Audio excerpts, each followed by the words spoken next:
evening. It's a real privilege to be in this room with all of you tonight. And as always, when asked to present a movie from my film nerd colleagues, I ask forgiveness if my remarks are too basic. And from civilians, I ask forgiveness if my remarks are too arcane.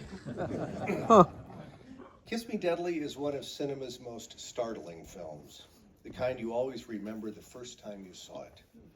In my case, it was at UCLA in the late 1980s, in the big theater up at Melnitz, amid a Robert Aldrich retrospective. They made a big deal out of Kiss Me Deadly, and old Mike Luciano, editor of Kiss Me Deadly and a dozen other Aldrich films, showed up to speak about it. We know it, of course, as one of the pinnacles of American film noir, and a salient example of 50s Cold War nuclear bomb paranoia that precedes Dr. Strangelove by 9 years. But what struck me that night nearly 40 years ago, and will strike us again tonight, repeat and first-time viewers alike, is its modernity, its swagger, its subversiveness, its cynicism, its brutality. Despite very much embodying its own specific era, Kiss Me Deadly is one of the rare movies that will always transcend its time, their time rather. I recall being struck by its remarkable use of Los Angeles. Mickey Spillane's novel had been set in New York, but Aldrich and screenwriter A.I. Bezerides changed it to here. By the way, you hear his name pronounced Bezerides, but I'm preferring the more correct Greek Bezerides. I scribbled notes as I watched it, and I went in search of some of the shooting locations. Of course, all those beautiful old houses on Bunker Hill were long gone. But Mike Hammer was a local, a Westwood guy, and his apartment building still stands just a few blocks east of here. I mean, how often have we seen any movie shot on the Wilshire corridor? You'll see a great driving shot on Wilshire 2 just down the street. And Aldrich's decision to shoot driving scenes authentically, not in the studio with rear screen projection, is another element lending the movie modernity and reality. I was struck by its casting. I'd seen Ralph Meeker in The Naked Spur and Paths of Glory, but this is the role he was destined to own for film eternity. For those of you who may not know, Meeker had replaced Marlon Brando in the Roadshow production of A Streetcar Named Desire, and had originated the role in Picnic that William Holden went on to play in the movie. I recognized two actors from Citizen Kane, Paul Stewart and Fortunio Bonanova, and you can never forget seeing Cloris Leachman, so young and so striking. Omaha-born character actor Wesley Addy makes an outstanding sleazy cop, as oily a presence as he was to be 32 years later as the surgeon guilty of murder in Sidney Lumet's The Verdict.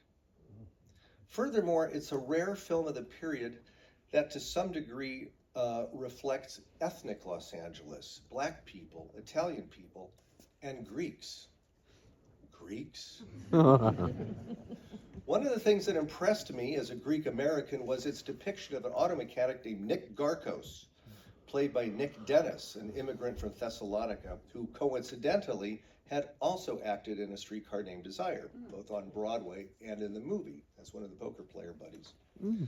And this is as good a transition as any to touch briefly on the life and career of Kiss Me Deadly screenwriter Albert Isaac Bezerides.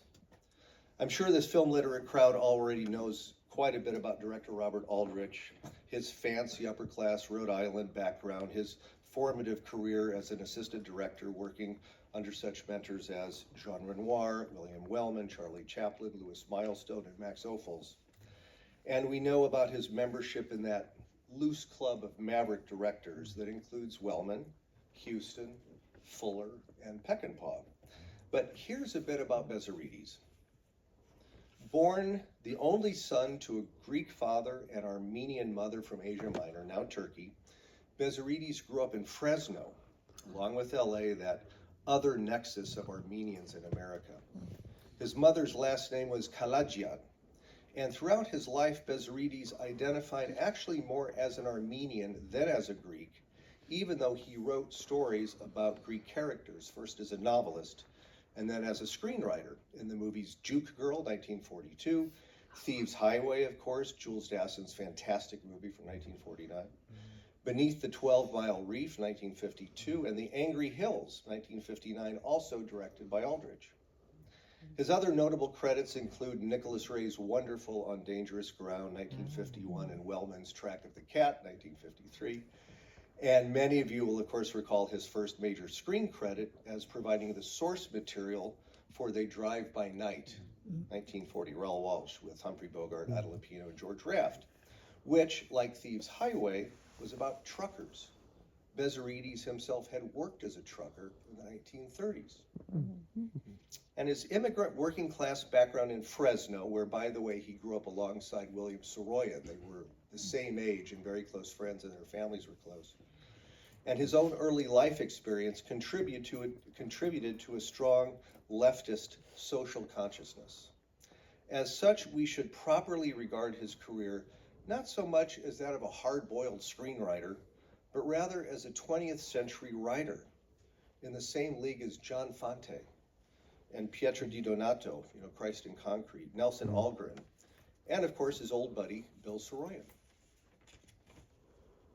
When he was hired to write the adaptation of Kiss Me Deadly, he hated Mickey Spillane's source novel, and he changed almost everything. Notably, the contents of the MacGuffin, the big what's it, the package everyone is looking for. Bezarides said, I read the book and thought it was awful, but I could see what I could do to fix it, so I accepted the assignment. I didn't know anything about mafia or gangsters. In the 50s, there was the Cold War, and what interested me were the nuclear discussions. In the book, there's this thing with lockers, a little cardboard box with dope in it, narcotics, but what was interesting in the 50s were the nuclear forces beginning to accumulate. So I didn't make it dope. I made it a nuclear device. That's what was on people's minds back then, and what do you know? Today it's still on their minds. I finished the script in about a month and gave it to Aldrich, and he never said a word. Next thing I know, he's shooting it. Many years later, when Aldrich was sick and about to die, he called me up on the phone to talk about the picture, why he could direct it so fast. And he told me, because it was all there in the script. I was awed by that, touched by him saying that. Since tonight's about Bob, let me relate a bit of what Bob had to say about this movie. And my source is an audio recording. May just talked about having digitized some of his lectures, and she was kind enough to send me one containing a lecture about Kiss Me Deadly.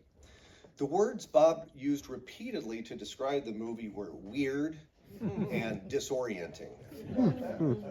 It's a weird movie that constantly subverts narrative expectations.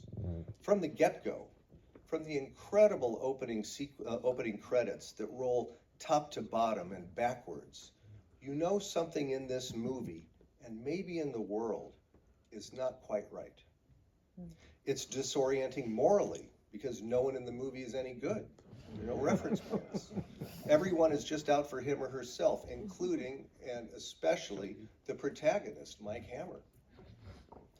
At UCLA's film school back then, we were taught a lot about what Steve Mammer used to call CVA, close visual analysis, the identification of visual patterns unique to a specific film. And in this film, Bob invited the class to notice, for example, the constant use of X's, including when Mike Hammer's body is lying on a bed when he's been handcuffed and he's spread-eagled. Bob speaks a lot in the lecture about angles and framing, high angles, low angles, Dutch angles, and frames, crammed frames, cluttered frames that frustrate your ability to see clearly the elements that are trying to carry the narrative. He spoke about the, quote, constant, intelligent, and constantly disorienting use of diagonals and stairways that crisscross the frame. He mentions how often we feel as though we are falling off the frame and how some of the characters actually do. And of course, Bob talked about the ingenious way Aldrich engineered a low-budget film wherein the director has to find vivid, cinematic ways to get things done quickly. The most famous example in this movie is that long, fluid take that starts on a punching bag, moves to bring Mike Hammer up the stairs into a boxing ring, and where he both has a couple of pages of dialogue with Juan Hernandez and even has time to go make a phone call, all in one take.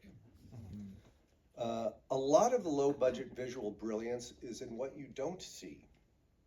Nothing is more horrifying than hearing a woman scream and moments later seeing only a pair of pliers. And note a shot early on when Ralph Meeker and Wesley Addy are walking down a corridor and get on an elevator. Do you actually see the elevator? I'm very grateful to May for inviting me to be here tonight and to be with Bob again. His brilliance, his warmth, his wit, his great voice. So let's watch the movie. And if you first-timers find the rhythms of the story a little offbeat, even slow, just stay with it. Stay with the fantastic atmosphere. And I bet that, like me years ago, you'll always remember tonight.